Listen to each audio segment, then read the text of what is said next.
Ladies and gentlemen, hold me accountable for everything that I say tonight. I cannot afford to waste your time. John 911, what's the location of the emergency? Sandy Hook School. I think there's somebody shooting in here. Sandy Hook School. Okay, what makes you think that? Because somebody's got a gun. I saw a glimpse of somebody. They're running down the hallway. Okay. They're still running. They're still shooting. Sandy Hook School, please. It's John 911, what's the address? It's 10 Dickinson Drive in Sandy Hook, Newtown, Connecticut. Okay, what's going on at 10 Dickinson Drive? It sounds like there are gunshots in the hallway, and I'm a teacher in the school. Okay, where are you in the school right now? I'm in the school, in the classroom. Okay, do you have everyone in the classroom and the door? All of my students, the door is not locked yet. I have to go. Okay, I have to lock go the door. Keep everybody calm, keep everybody down, get everybody away from the windows, okay? Okay. Where are you in the school? I'm in the hallway when you walk in the front entrance if you take a left. Okay, all right, try to lock down the school, okay? We're trying, okay. All right, bye-bye. John 911, what's the location of your emergency? Sandy Hook Elementary School, 12 Dickinson Drive. Okay, I've got that. What's going on down there? I believe they're shooting at the front glass. Something's Okay. going on. All right, I want you to stand in line with me. Where are you in the school? I'm down the corner. Ladies and gentlemen, Sandy Hook touched my heart.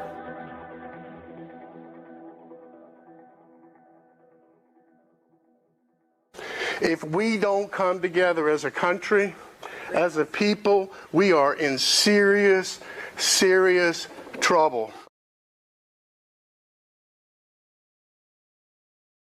"20-year-old Adam Lanza launched his massacre at home. Officials say Lanza shot his mother Nancy multiple times, killing her in her bed. Lanza then took 4 guns legally registered to his mother and drove this black Honda to Sandy Hook Elementary School, about 5 miles away. Students there had finished reciting the Pledge of Allegiance. Then, around 9:30 Friday morning, staffers in the front office heard popping noises. Lanza entered the building carrying a Bushmaster AR-15 assault rifle with 2 semi-automatic handguns inside the pockets of his military-style cargo pants. Police say he was also carrying hundreds of rounds of ammunition in multiple magazines. The precise sequence of what happened next is unclear, but we do know Lanza headed down a hallway towards the section of the school containing the classrooms of the youngest students. There, he killed 20 first graders, shooting all of them numerous times with the .223 assault rifle. 6 adult women, including the principal, the school psychologist, and teachers were also killed. The shooting lasted about 10 minutes. The slaughter ended as the first police officers arrived on the scene. The officers heard a final volley of shots. Lanza had used one of the handguns to take his own life. So let me see if I can try and go through the official narrative so we can hear what the official story is. You ready? A 112-pound, 6-foot boy who never had any presence on the internet before somehow got a hold of 4 giant guns and an even bigger rifle and shot his mother on top of a beautiful white down coverlet, leaving only a raspberry jam flavored stain and no blood or spatters on the walls anywhere. Then he took all that weaponry, managed to park in front of a school. Then he manages to shoot his way into a window, but somebody conveniently moved the pamphlet thing out of the way so it wouldn't fall down. Goes in the window, manages to kill 26 people, perfect shots, everyone's dead except for I think 2. And then for some reason he goes back outside and puts the big rifle into the trunk of his car where it can be discovered later by somebody else. And then what happens is somebody shows up that we don't know who, decides everybody's dead and tells all the ambulance people and the emergency medevac helicopters, don't bother coming, they're all dead, we don't need you to check this out. And then the children are left there until that evening, so that the coroner tells us the next day that the children were all removed in the middle of the night and none of the bodies were shown to their parents. And this was all, at least the evacuation of the children was photographed by a lady named Shannon Hicks, who had plenty of time to reframe the shot. How'd I do?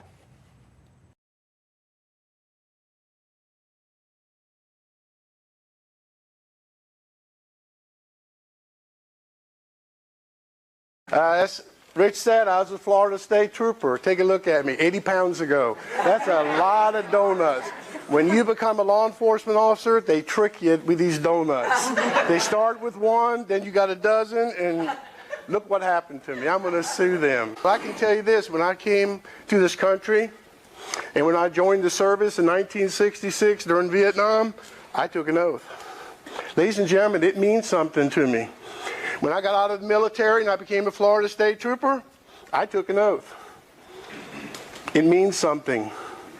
When I got out of the Highway Patrol and became a U.S. Customs agent, what did I do? I took an oath. When I became a naturalized U.S. citizen, what did I do? I took an oath. And even when I became a teacher and a school administrator, I took an oath. Ladies and gentlemen, I've traveled this country from one end to another. I get hired by school superintendents and school board members to look at their schools and come up with emergency management plans, do school safety assessments, and make sure that these principals have a plan in the event there is an emergency. In 1994, when I became a director of school safety, the first thing I realized in my school district of 65,000 students, we had no plan. How in the world do you run a 65,000 student school district and not know what you're going to do if there's a shooting? So we did have a shooting. We did have stabbings. We did have gang members. And then the superintendent says, Wolfgang, write a plan. We sold 10,000 of these all over the country. This is a color-coded emergency management plan, and we pray to God that no school district ever has to say the words code red. Breaking news, shots fired, Connecticut. Ladies and gentlemen, I couldn't take my eyes off the TV. I'm a national school safety consultant, and they had me hooked.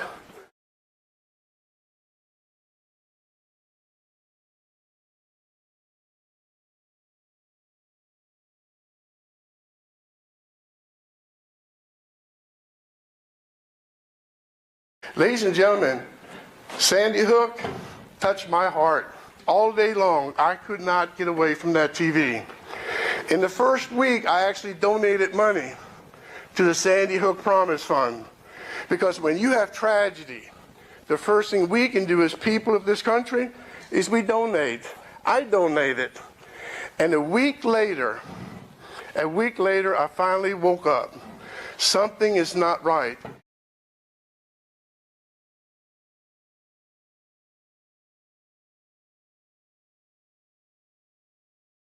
9:35:43, the first 911 call comes in.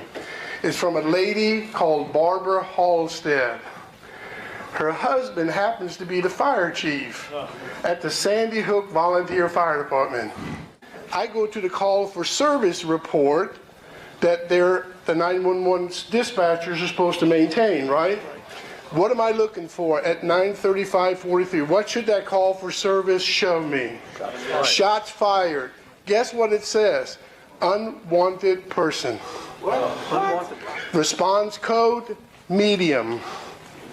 That didn't even have a high priority code. It should have listed what? Shots fired, because that gives you the highest priority. It's an all call, all hand on deck, everybody's hauling butt. And how did I verify it? I go to the incident reports. Guess what the incident report says? Unwanted person. There is not one mention ever of shots fired at Sandy Hook. John 911, what's the location of the emergency? Sandy Hook School. I think there's somebody shooting in here. Sandy Hook School. Okay, what makes you think that? Because somebody's got a gun. I saw a glimpse of somebody. They're running down the hallway. Okay. They're still running. They're still shooting.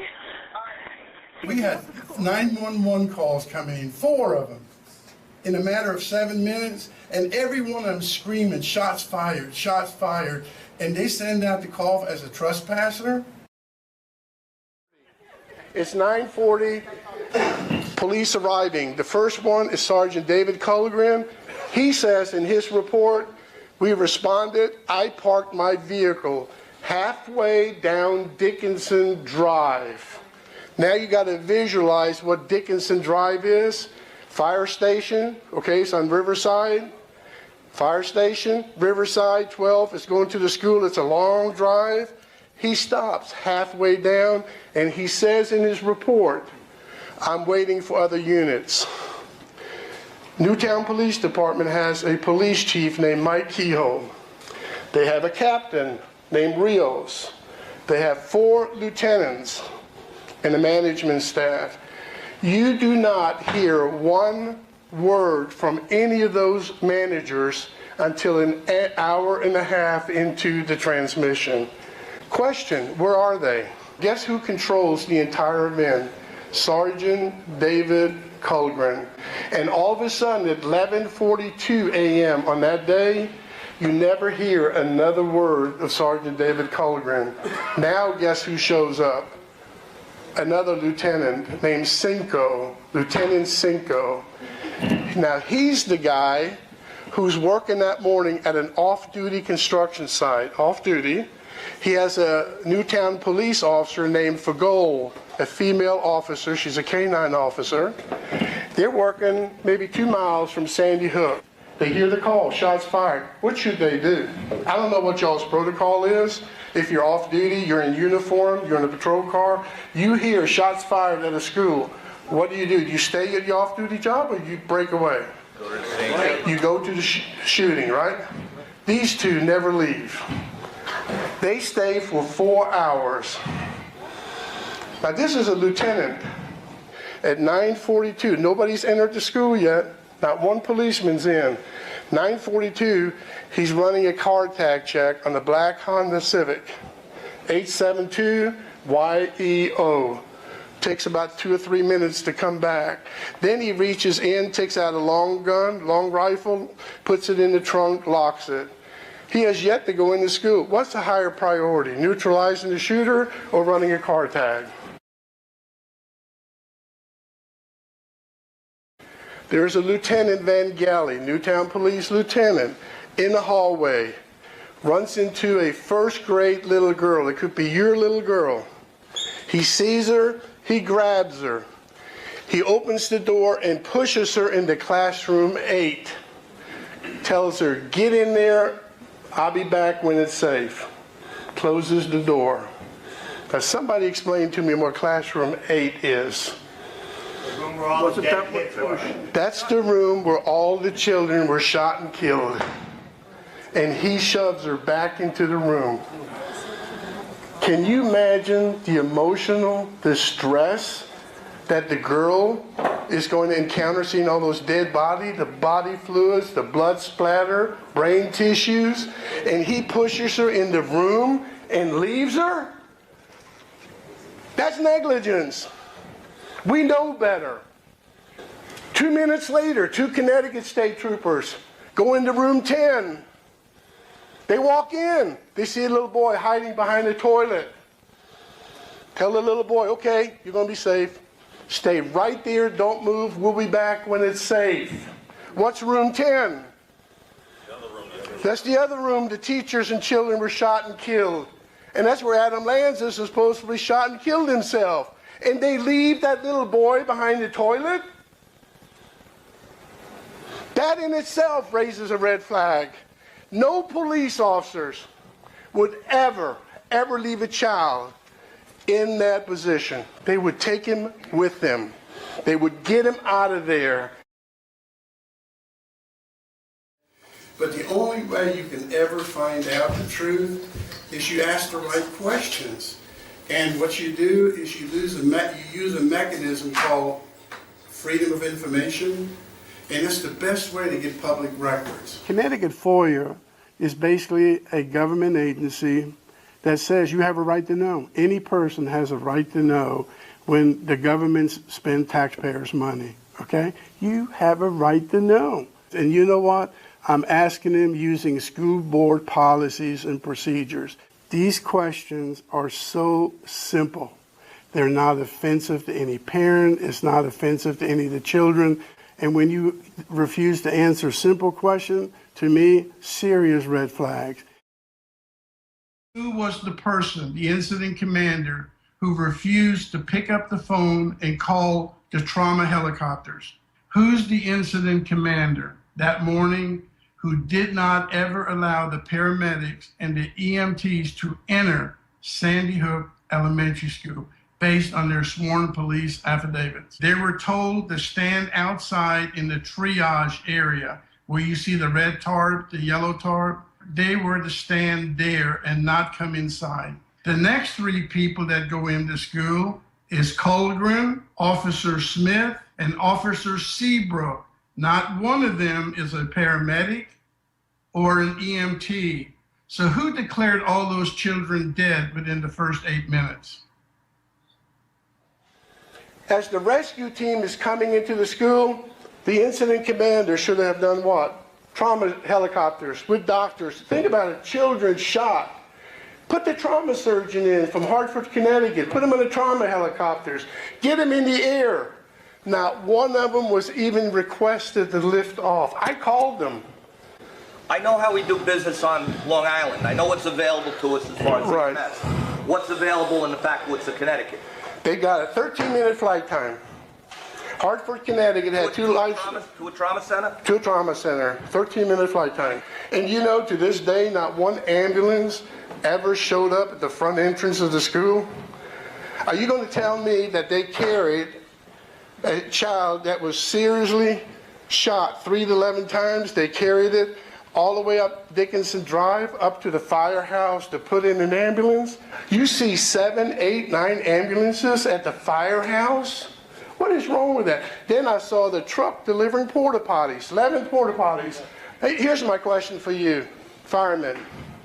Whenever have you had the worst mass casualty shooting in elementary school history and all the fire trucks are sitting at the fire station? They're all shiny, they ain't moved. And the worst traffic control ever seen. They blocked ambulances, people from coming, but they did get the porta potties there on time. It took me about a month to figure out who the owner of the porta potty company was. It's called Chatfield Porta Potty out of Southbury, Connecticut. I called them up. I said, I want to know who ordered them. When were they ordered? When were they ordered? Who paid for them? She called the police. The Southbury Police Department, a sergeant called me the next morning, said, do not ever call the porta potty company again or you'll be arrested. For what? Harassment. Now, I want you to call the porta potty company. And here's the thing, they got a porta potty company in Newtown, Connecticut. They got 2 of them. The entire campus is a crime scene. That means no one, no parent or anyone else is allowed to enter the crime scene. And they're actually delivered within 3 hours of the shooting. Here's my question to you. I want to know who the incident commander is who ordered porta potties. But they won't order trauma helicopters? Do you know they never let paramedics and EMTs inside the school the entire day? What if that's your grandchild in there?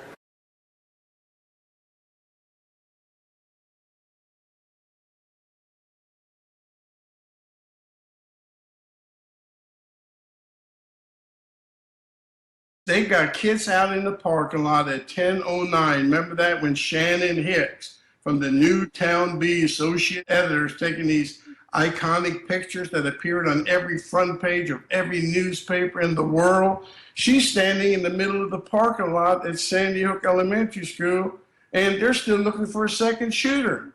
But they don't let one ambulance, they don't let one EMT or paramedic inside that school. How does Shannon Hicks get into a crime scene when they're looking for the active shooter or shooters?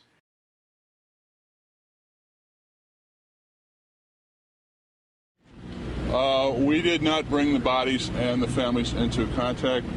We took pictures of them, of their facial features. You have it's easier on the families when you do that. There is a time and a place for up close and personal in the grieving process.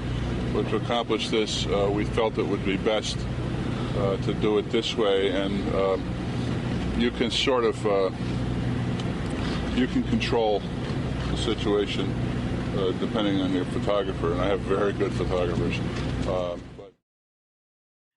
We need to look at the emotional part that somehow we're forgetting. Look at this thing as parents, and the one that I still cannot believe is that Dr. Carver, who refuses to allow those parents to come in contact with their children at the morgue. He decides not to let any of those 20 parents to see their child in the morgue. How is that possible? I am telling you, if that was your first grade girl, first grade boy, you would knock people to the ground, because you're going to be in that morgue, you're going to be in that room, and you're going to hug your girl, your boy. I'm not going to let my little girl die and be in that room all by themselves. I'm going to be with them. This is what parents will go to. I saw it at Columbine. They broke the 3 barriers. I have seen parents climb the fence, storm the office. When your baby is in that school and somebody is shooting, that is your child. You're going to do whatever it takes. I never saw that at Sandy Hook. And that's my 26 years of national school safety training all over the country. I don't see it at Sandy Hook. I hope I'm wrong, but I don't see it.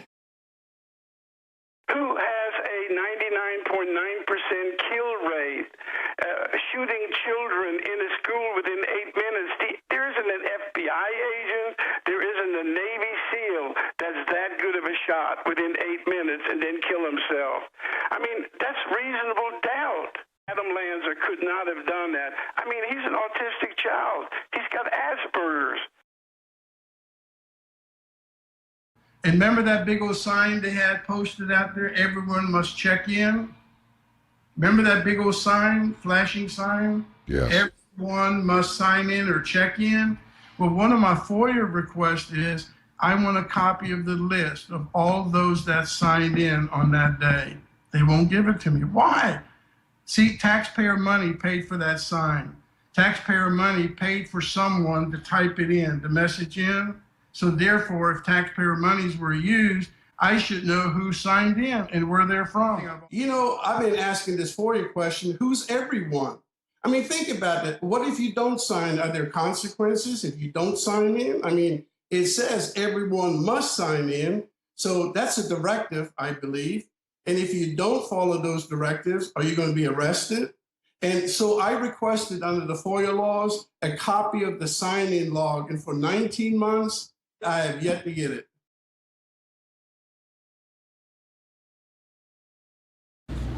We have established a point of entry. It was, I can tell you, it's believed he was not voluntarily let into the school at all, that he forced his way into the school, but that's as far as we can go on that. Picture 16 highly trained Connecticut State Troopers entering this window at Sandy Hook Elementary School with their long rifles. Now, what you have to do when you post a picture of that shot out glass window, it is 42 1/3 inches high. It is 35 1/3 inches wide. Now, people have to picture these Connecticut SWAT team members and state troopers trying to crawl through that window. The Three Stooges are smarter than that. They would send Curly in the window, open the door for the other 2. But try to picture 16 of them. And you know what makes me angry as a state trooper? When I used to have to fill out those reports, they're sworn testimony. I can go to jail for falsifying it. But when they're looking inside, there are Newtown police officers are already inside. Why would you, to the window, would you please open the door? Why would you risk getting cut on the broken glass? We actually found the only footage, live footage, shot by a helicopter. It's the only footage, Alex, that has a timestamp on it.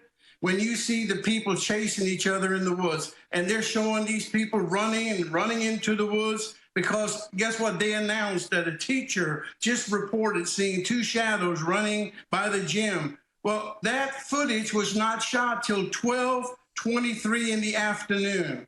Now, why would you chase somebody in the woods after lunch? The school was safe and secure by 10:35.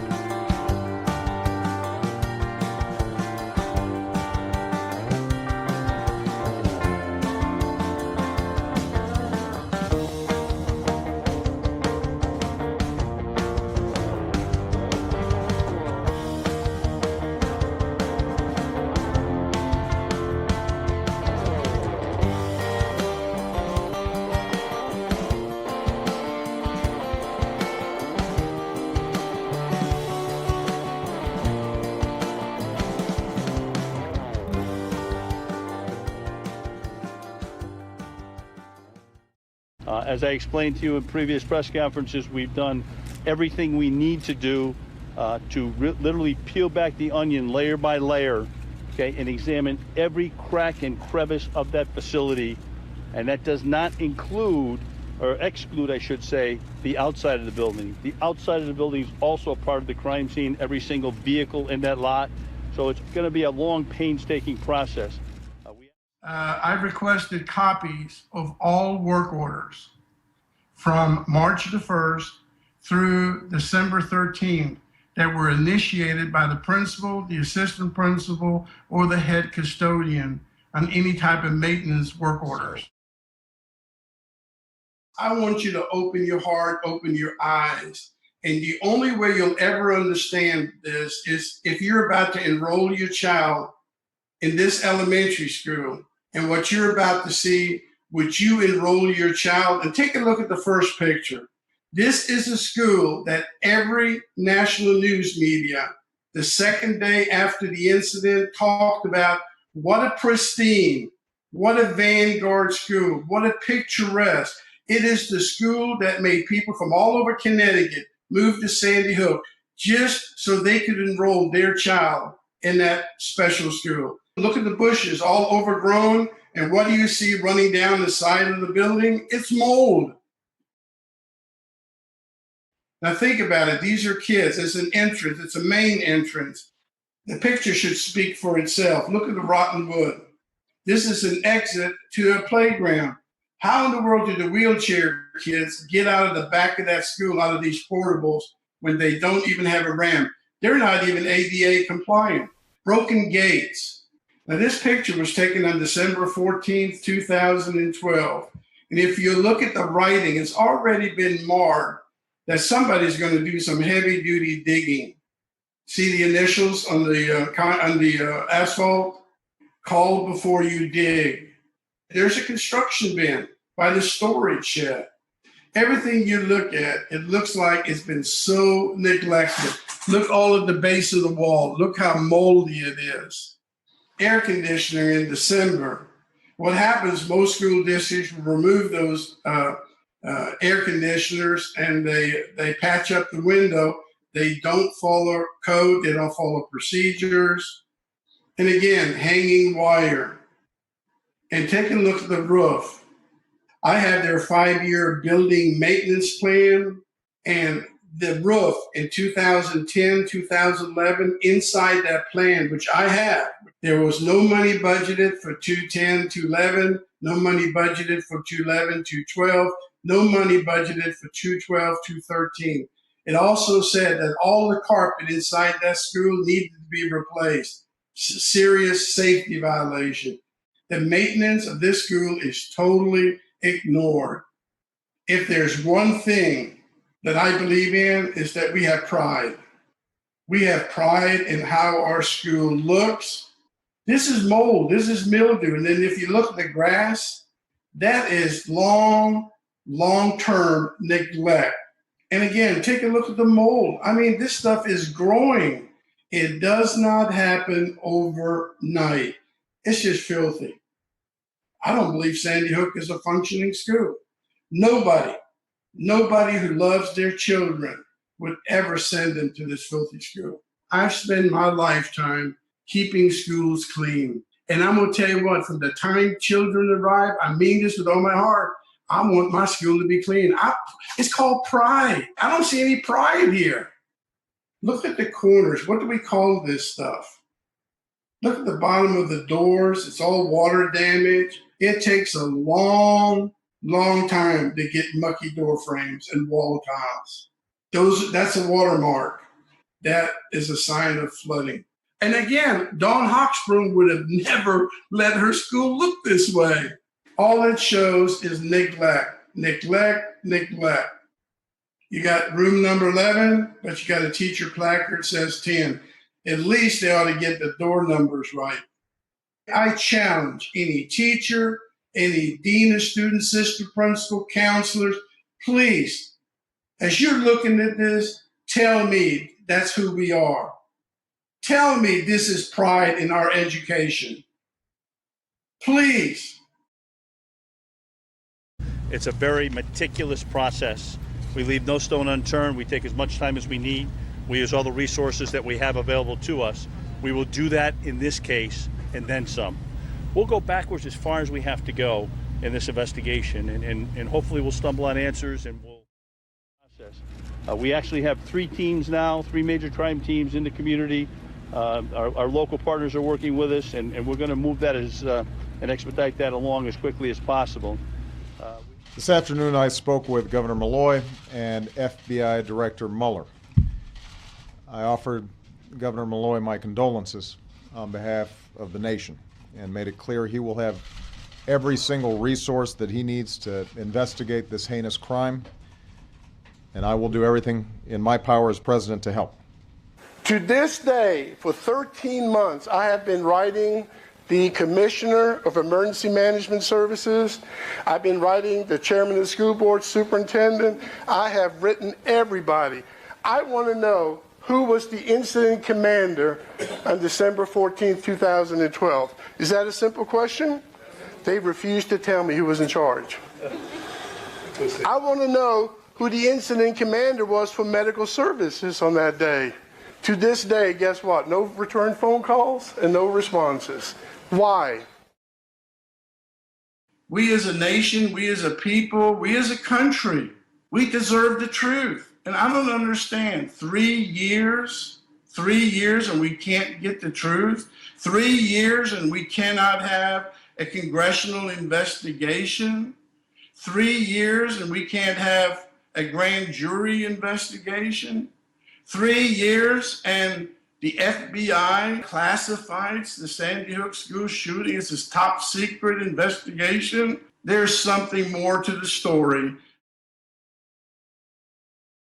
Ever since Homeland Security and FEMA got together under one umbrella, you need to look up the word capstone. Research the word capstone. Do you know what capstone is? Capstone exercise is a whole community event. Is that what this is? Yes. Well, Mr. Halby, Wolfgang, how did the whole community get involved in this? Nobody died. It was an exercise, a whole community exercise. Let me ask you, it's called the capstone event. Capstone is called a FEMA, a Homeland Security FEMA capstone exercise. And that came from the president. That's where it comes from. It starts at the president's desk. What did he use? He used Air Force One to fly into Newtown to pick all of those parents up. And do you know none of those parents live in Newtown today? Now go to, are you ready? Go to Columbine. 14 students died at Columbine, 23 seriously shot and injured. Half the parents who lost a child still live in Columbine. If you read Capstone, okay, it must be an entire community event. It has to be faith-based. All the churches have to be involved. The funeral homes have to be involved. Everybody. Do you think that the residents in Newtown want to be remembered for the rest of their lives as the town of the massacre? We want to be remembered as the bridge to a kinder new world. How many people were involved in this conspiracy? I believe the whole community. I believe the Catholic Church. I believe the fire department. And let me tell you why they did it. They've got over $200 million since that exercise. Newtown has got over $200 million from the federal government. They use it any way they want. $29 million donated by people from all across the country. And then every parent, this is one that bothers me, being a principal, okay? I've had children die in our school. Yeah, we've had fundraiser, but we never paid a parent $281,000 because their child died in our school from us. Each parent got $281,000, and they complained because they wanted more. Are you ready? Not one lawsuit by any of the parents had been filed as of today. Why would they not file a lawsuit? On the flip side, every parent was paid $281,000, and those parents actually wrote a letter to the Attorney General, George Jepson of Connecticut, saying they want more money from all the donations. They're complaining they didn't get enough money. Yes.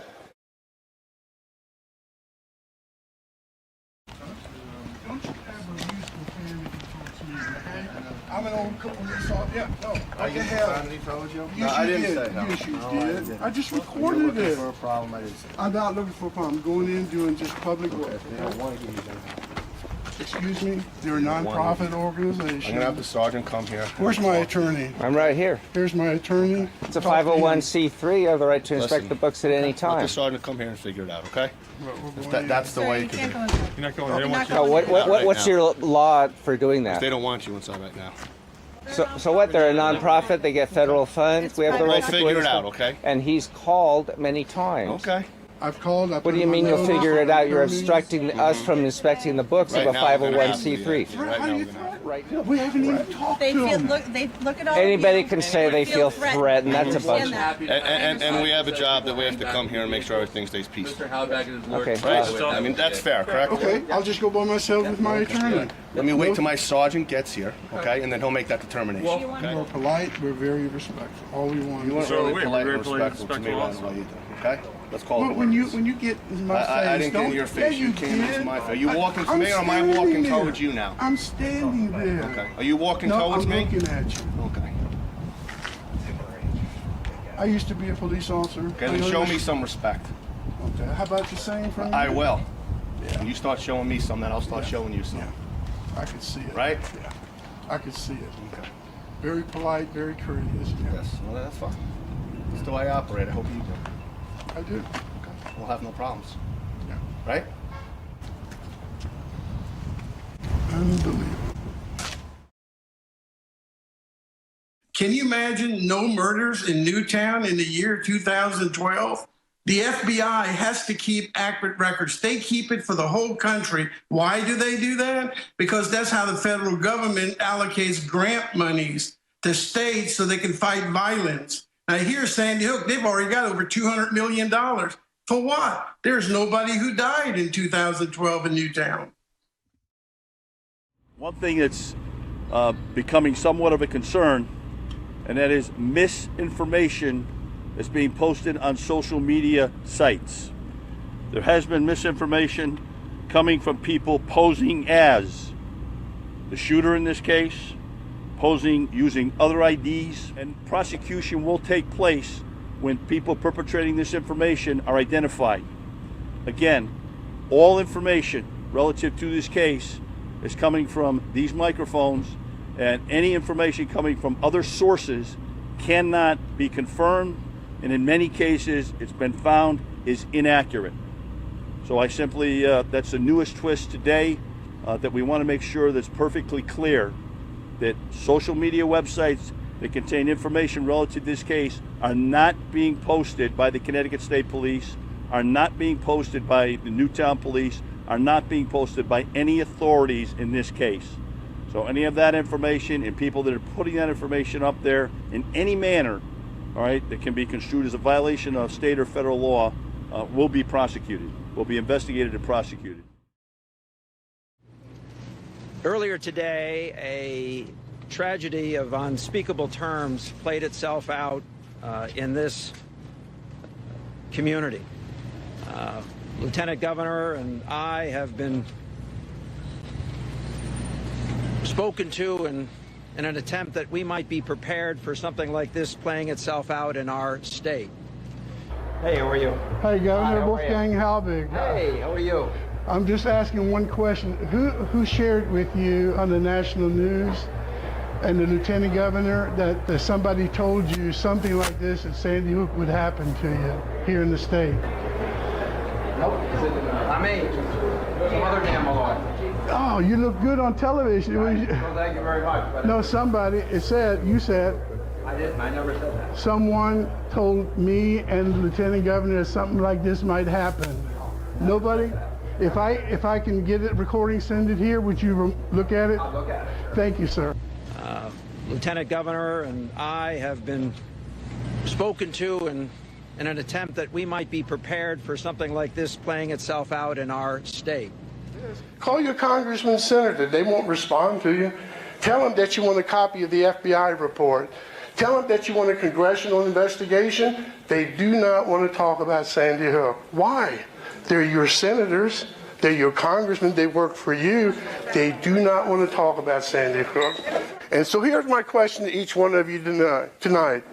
Do you honestly and truly in your heart believe that Sandy Hook actually happened? Yes or no? No. All right, number 2. Do you believe that children and teachers actually died on December 14, 2012, Sandy Hook? Yes or no? No. Now, when I asked the question of people all across the country, I did it on an airplane coming in here today. Do you believe it? They all go, yeah. How did you learn about it? The news told me.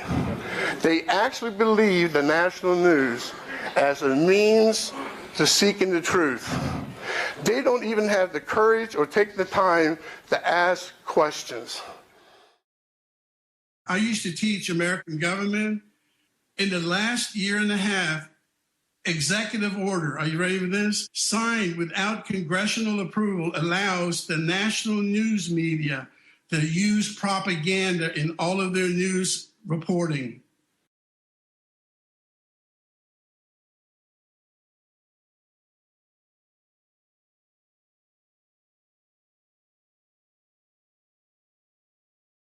My sensibilities may not be the average man, but this probably is the worst I have seen. It's a good thing there's not being prosecution, because then I couldn't answer that. But if I say it in court, they yell at me and don't make me answer. So, no, I don't. How young? Sorry, I don't. How young was he? If I attempted to answer it in court, there'd be an objection and they'd win. They're wearing cute kid stuff. I mean, they're first graders. They're wearing cute kid stuff. Did they set up a tent in the parking lot? It wasn't a tent. It was this magnificent thing. It's sectional and it sticks together with Velcro. It's from the Department of Emergency Management. I hope they and I hope the people of Newtown don't have it crash on their head later.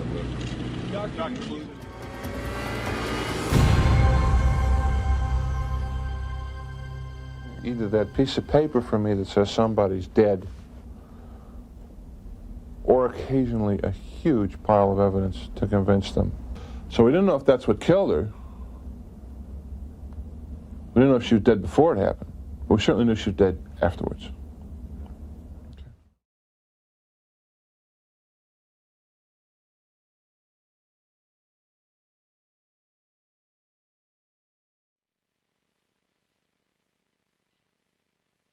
Hi. As you've probably noticed, I'm not the president. I'm just a citizen. And as a citizen, I'm here at the White House today because I want to make a difference, and I hope you will join me. My name is Francine Wheeler. My husband David is with me. Our younger son, Ben, age 6, was murdered in his first grade classroom on December 14th, exactly 4 months ago. This weekend. I can't tie my shoes. I can't tie my shoes. How do grown-ups do it when it just gives me the blues? I'm never so confused as when I try to tie my shoes. Maybe I'm too slow, can't make that little bow. I pull the laces tight and then I almost break my toe. I only get confused when I try to tie my shoes. I've never asked for anything. Not from you or anyone. Now it's my turn to be selfish.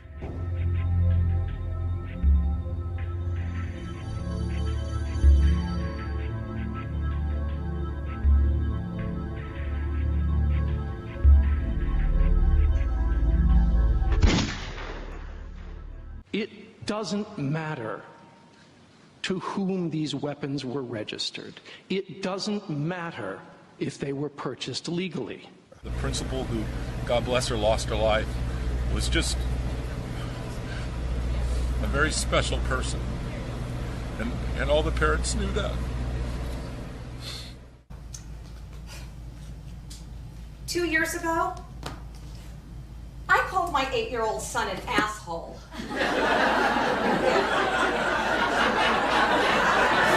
you. You know, how's that for great parenting? You know, in my defense, it was a stressful situation. Could you describe him again? He was naked. That's it? No height, weight, hair color? A very special person. And all the parents knew that.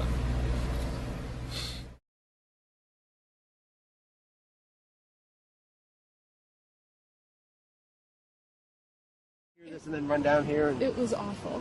It was awful. You doing okay, hon? Mm-hmm. Okay. Thank you. We were actually running to the house to get her teacher her pair of shoes. What happened? What did they tell you? They didn't tell us anything. Only what she knows, which I don't know if that's, accurate. So we don't have any information. I don't know. If that weapon had been in place, he wouldn't have had that gun. But what happened instead, 22 decades ago, was that the assault weapons ban was left to expire. And they had started at that time, the CDC had started researching on ways to prevent gun violence. And what happened instead was that the NRA and the NSSF got a hold of some of our elected officials, and they were able to get them to stop trying to find out ways to get information to prevent gun violence. While we weren't looking, we weren't paying attention. They changed the laws. They let these things expire. I'm gonna mess up. Well, I think that a lot of things that people hear aren't true.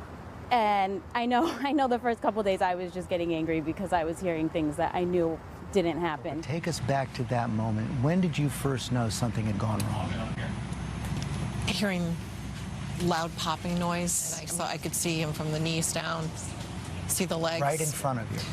20 feet away, facing his feet, his boots were facing my desk. And then he turned and walked away? And then turned, it was seconds, and then turned and walked out. And you were there for the next 4 hours? Nearly, yeah. It was 1:15 before, we were petrified, and we didn't know how many there could have been. And we were listening. You couldn't hear a whole lot, but we did. We heard screaming and the gunshots. And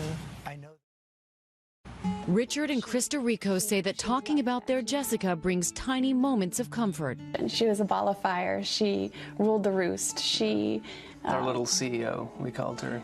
She was the boss. I knew exactly what she was wearing. I knew I was going to see her little ponytail come around the corner, and her jacket and her black glittery Uggs that she had on that morning, and I knew I was going to see her, and I didn't.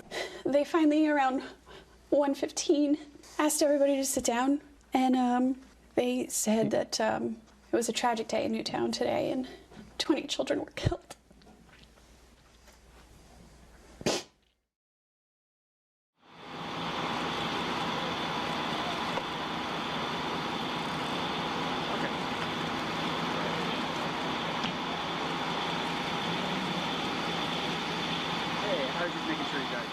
I was amazed at the strength that Grace's parents showed. They say it is Grace who is guiding them through these difficult days. What do you want people to know about Grace? Well, Grace had such a great spirit. She was a kind and gentle soul, and she was just the light and love of our family. And I remember that morning, putting her on the bus. She had a habit of blowing kisses, but then she'd give me a big little liver lip, like, but then I knew she was so happy to go off and get there. So sure, we have anger and we're upset and we don't know why. So we'll just take the lead from them, and we will not go down that road, but we'll let them guide us. It's a hard thing, though, isn't it, to not feel that? We're going to go on, and we're going to use her positive energy to help guide us forward.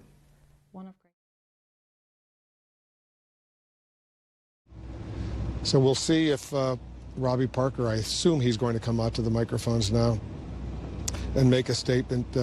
Looks like the family is there, and they're getting ready to come to the microphone, so we'll listen in.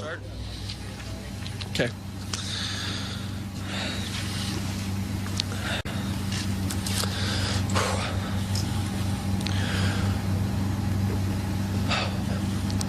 So my name's Robbie Parker.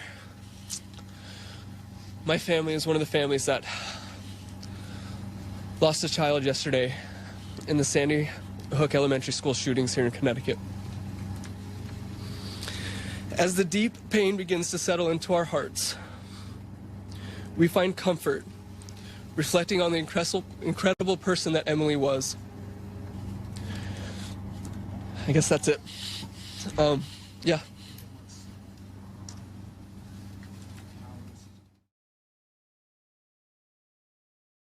It's about emotions. It's about how people respond to a tragedy. I didn't see that at Sandy Hook, did you?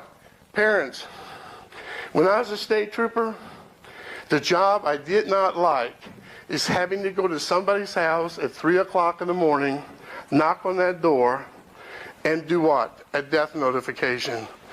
Ladies and gentlemen, when that light comes on, they look at me, we had Stetson hats on, and they know something's wrong. I'm about to give them the worst news that they could ever get, that their son or daughter just died. You want to see emotions? You want to see heartaches? Their life was just destroyed by my news. They hug me, they grab me, they cry, they won't let go of me. I don't even know these people. And by the time an hour passes, I actually have to take them in my car and take them to the morgue to identify the body.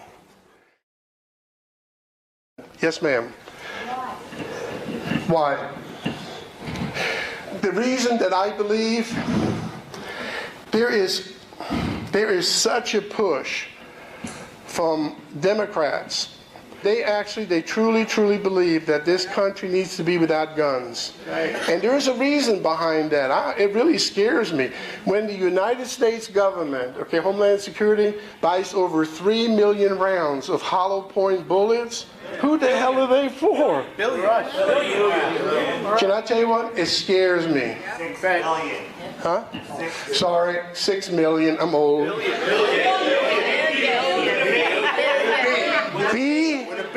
When I was a state trooper, we were never allowed to carry hollow points. We actually would get fired if they called us with them. Yes, sir.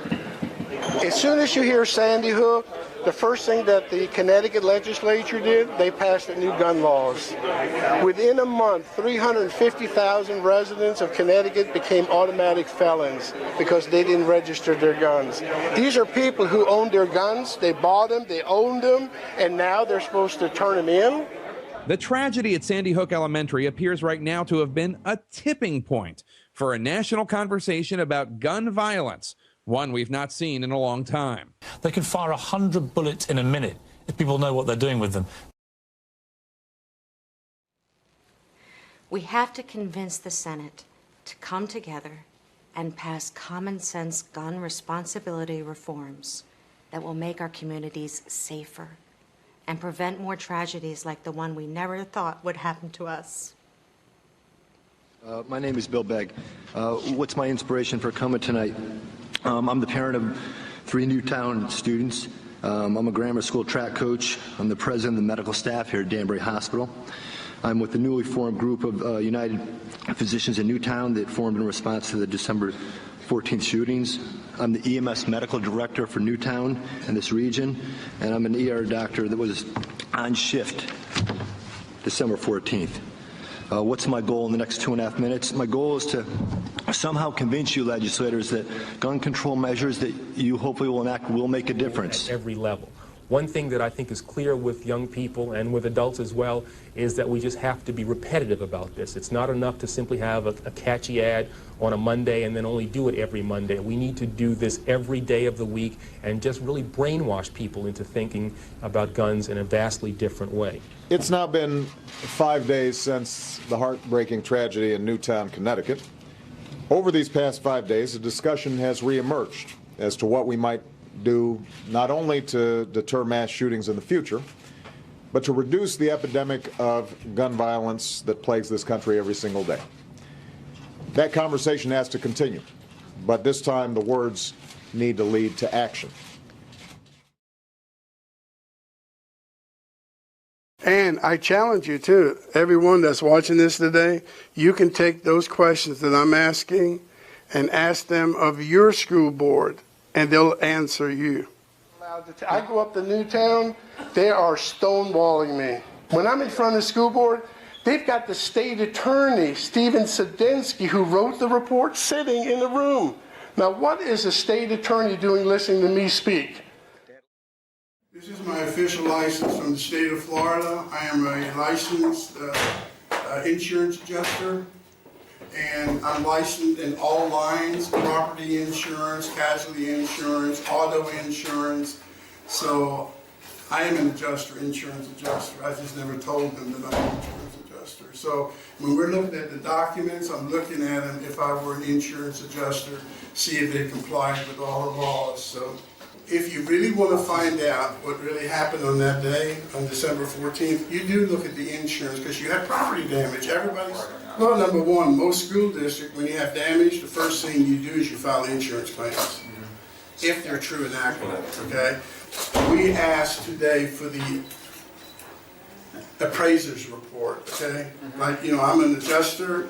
I wanted to see the adjuster's report on what he found, what his recommendations were, what the settlements were. We have nothing, absolutely nothing.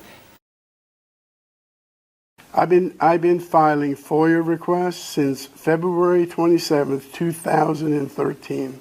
I think every parent, grandparent, everybody in America has a right to know the truth. Every administrator, every teacher who works in our schools, they have a right to know what kind of environment they work in. But guess what? We should have been here today.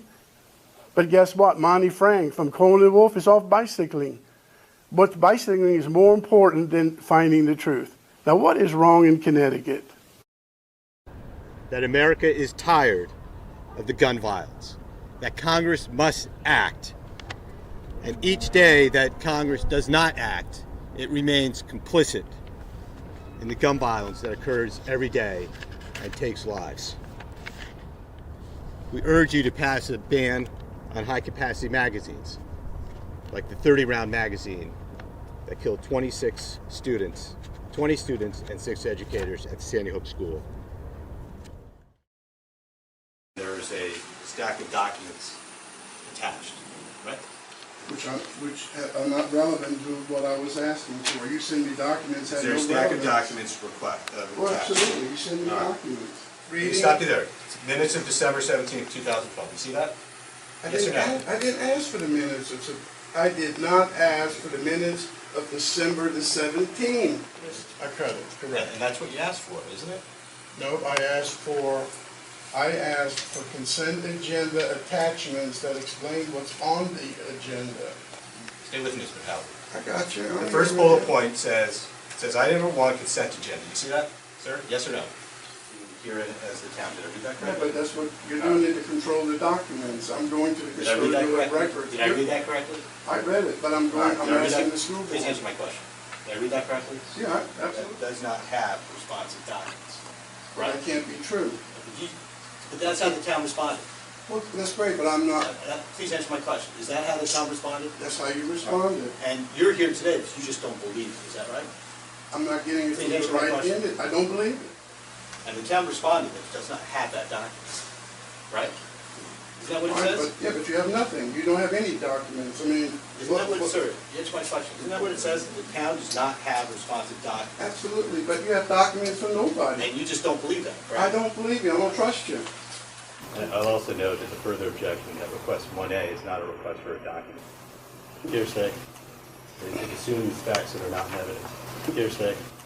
I'm going to have an objection to this, so hearsay. Figures.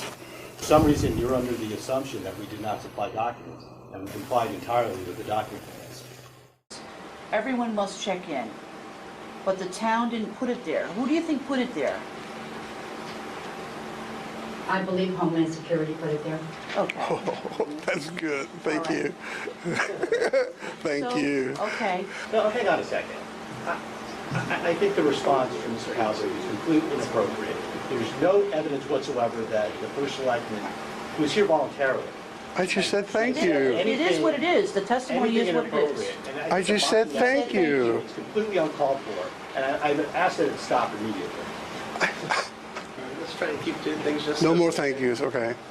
All right. I've never ever, after we issued subpoenas for people to be our witnesses, to show up and verify that those documents exist, the attorney for the school board, the city of Newtown, and the Newtown Police Department, they told our witnesses not to show up. Now, when have you ever heard of that? He's an officer of the court. How does he tell my witnesses not to show up for this hearing? And you know what? They didn't show up.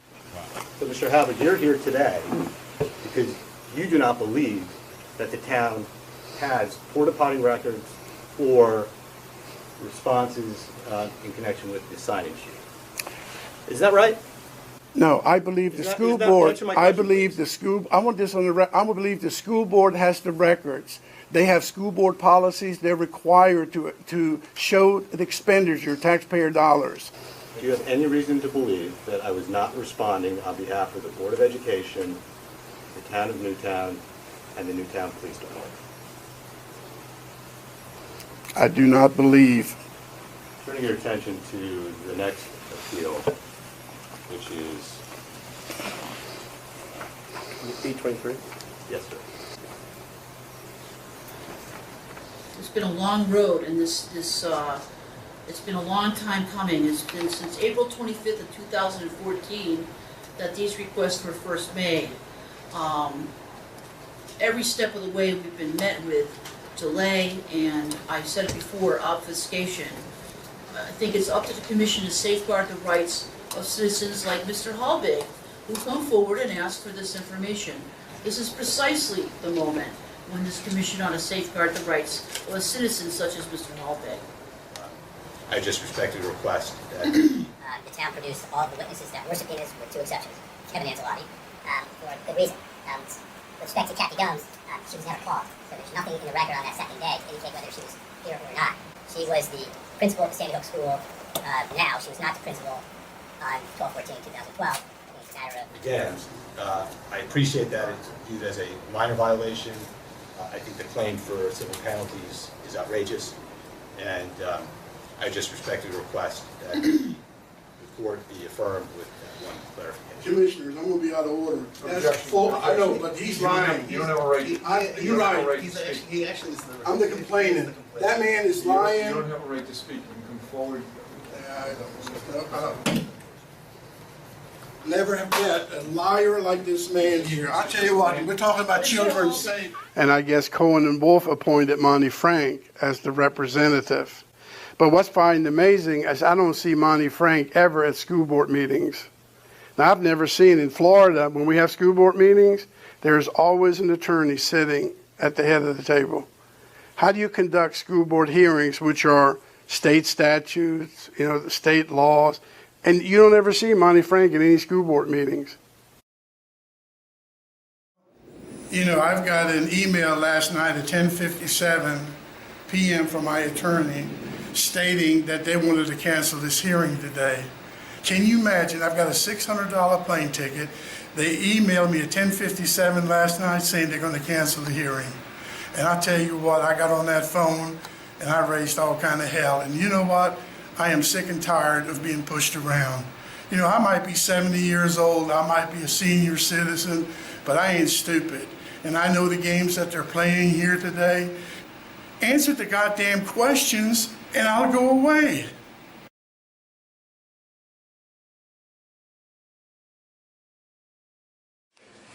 So, Mr. Halbig, what is it that you actually thought you were going to get when you asked for these documents? Well, I was looking forward for January 23rd on the consent agenda.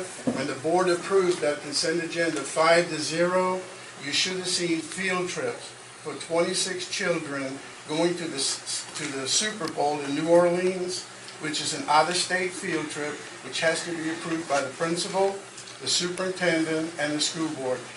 Nowhere on any of those documents have I reviewed, can you find that field trip signed and approved. That's what I'm looking for. And it should be on the consent agenda, and the reason I say that, sir, is because if you look at the document that he just provided to me, you can actually see a field trip being approved on the consent agenda. Field trips are approved on consent agendas. You just cannot find the one that I'm looking for, and that's why I picked January the 23rd, because that's the last possible date for a field trip to be approved going to the Super Bowl out of state.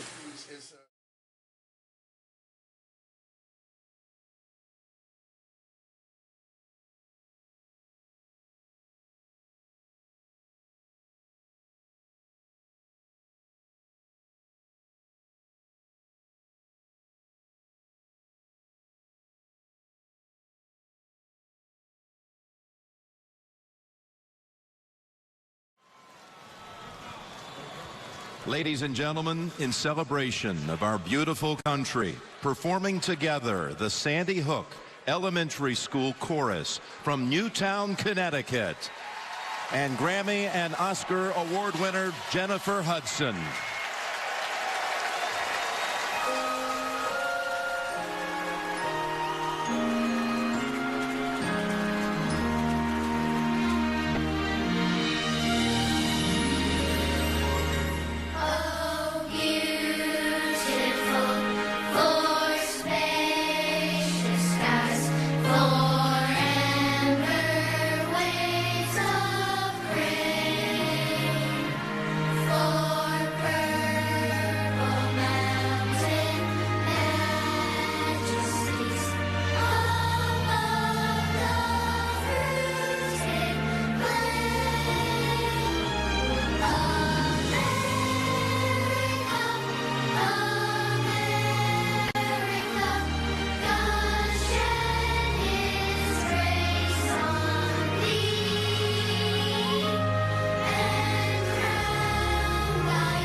Here's a question I have for everybody who's listening. Where are the 26 kids from the Super Bowl? Where did they go? What are their names? Why were they given a gag order by the NFL and CBS Sports never to talk about what they saw at the Super Bowl? Who gives little children a gag order? Board member, superintendent, a little over a year ago, I sat in this chair, and I asked you for help about asking questions about an incident that happened in your community. Tonight, I pass out one page, and it has to do with your board agenda tonight. It talks about celebration of excellence. I cannot tell you how proud I am tonight. I got goosebumps. When I see a boardroom as a former principal, when I see this boardroom packed, standing ovation, when you got children in this room and you recognize them for all the good things they've done, I mean, I'm telling you, I've got goosebumps. That's what you're about. That's what you're about. You got kids here, parents. That's what we want. Standing ovation, standing ovation. But I'm upset, and it bothers me to this day. Board members, you allowed, under your watch, 26 children from the Sandy Hook Elementary School Choir to go on a field trip all the way from Sandy Hook to New Orleans to sing in the Super Bowl. Can you imagine those 26 children, the pride that they brought back in the healing process of Sandy Hook and Newtown? Those 26 children sang before over 100 million people around the world. These kids brought love back in your community. But I looked at your school board agenda, February the 2nd, 2013. They sang at the Super Bowl win, February the 3rd, 2013. You know, not one of you board members said one thing about their performance. Read your school board minutes. Not one of you acknowledged the fact that they did a great job, that they were excellent in what they did. I don't understand that. That's what your job is. How could you ignore that? I mean, I'm about to fall out of this chair. These are somebody's children who traveled on a field trip. They represented you, and you don't even acknowledge their singing?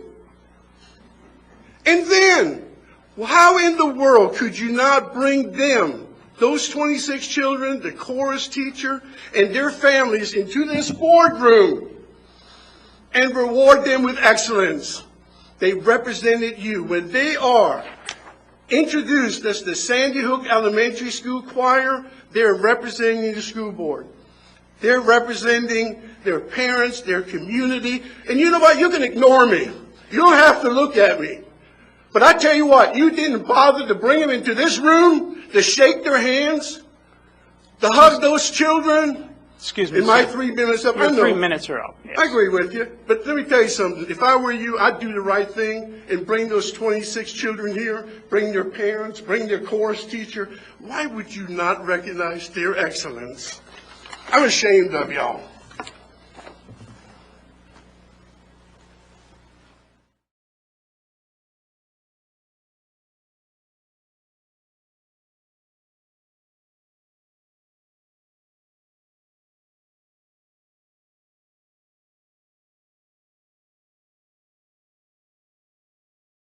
I mean, you and I would never be talking if they didn't send those 2 homicide investigators. And I'm going to tell you what, they threatened me. They said if I don't stop asking questions about Sandy Hook, the Connecticut State Police were coming to my home and they're going to arrest me. Then I had 2 deputy sheriffs come to my house telling me that the Newtown police chief wants to know when I'm coming to Newtown. And then they asked if I owned any handguns. And I said, it's none of y'all's business. Now, my wife, my grown sons have been threatened. They've contacted their school superintendents, board members. They've contacted community leaders and trying to get my sons and my wife fired from their job. I got a demand letter. It's called extortion or blackmail. If I didn't get rid of my website by end of August, if I did not get off of Facebook, if I did not get off of Twitter, they have directed me, this group of people have directed me to take it down. And if I did not do that by the end of August, that my family was going to suffer dire consequences. I'm off of Facebook. I'm off of Twitter. I have no website. You know why? They're scared to death that the truth is going to come out. You know, this is what the mobsters used to do in the old day. Remember when we were cops and robbers? They always attack the family. We're going to kill your wife and your children and your grandchildren if you testify in court. Well, guess what? That's where we are today. They're now threatening my family to get me to stop. Yeah, once you bring the family in and they're scared to death, and now I filed criminal charges with the FBI. I have filed criminal charges with the civil rights of the Department of Justice.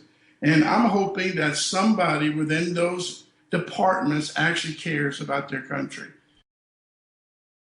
When I raise my right hand, we go into the job knowing we're never going to be rich. We're never going to be multimillionaires. We go in there because I think we want to make a difference in people's lives. It's our calling. Ladies and gentlemen, I've seen death in Miami. When you're police officers in here, bless you guys. We do it because we want to make a difference. Every law enforcement officer takes an oath. We want to make a difference. When we hear shots fired, our hearts start pounding. We race to get there because we want to save lives. I did not see that at Sandy Hook. Today, the silence by the best detectives, investigators all across this country, police departments, state, federal, and they're staying silent about Sandy Hook Elementary School shooting. How can they remain silent? They have a duty to serve, protect. You know, when you have an incident that affects millions and millions of Americans emotionally, I mean, we were drained emotionally by the funerals. We were emotionally drained by the time this thing took a downturn. But where are my friends? Where are my men in blue? And you know what? Pick up the phone and call me. 352-729-2559. You are a bunch of cowards and you turned against your country. And why do I say that? Because you know better. We don't hold people accountable. Are we afraid? I hope not.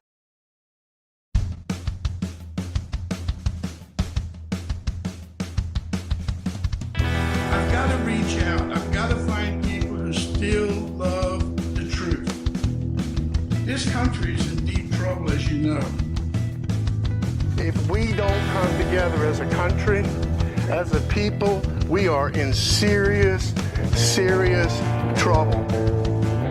We deserve better. We're a better America than they're making us sound like. This is what America is all about. You know, it's all about communication. It's all about talking, listening. But it's all of us learning and working together. And you know what Sandy Hook has done? Sandy Hook has created panic and fear all across America in our public schools. We're now building prisons. We're locking doors, we're putting fences up, we got cameras everywhere. What they have done is cruel. It is cruel to use children and teachers as props. And I expect you to hold me accountable tonight. Don't you walk out of that door without asking the toughest questions. Now is the time for us to come together. Now is the time for all of us to be on the same page. There cannot ever be another Sandy Hook somewhere else. What this government has done, and I pray to God that I'm wrong. And if I'm wrong, I'm going to march right into a mental hospital. I'm going to enroll myself. When you walk out of here tonight, every one of us is hopefully going to be on the same page. Talk to each other. It's all about communication. It's about trust. It's not about a power struggle. And we need to spread the word, because Sandy Hook is the domino that make this government fall.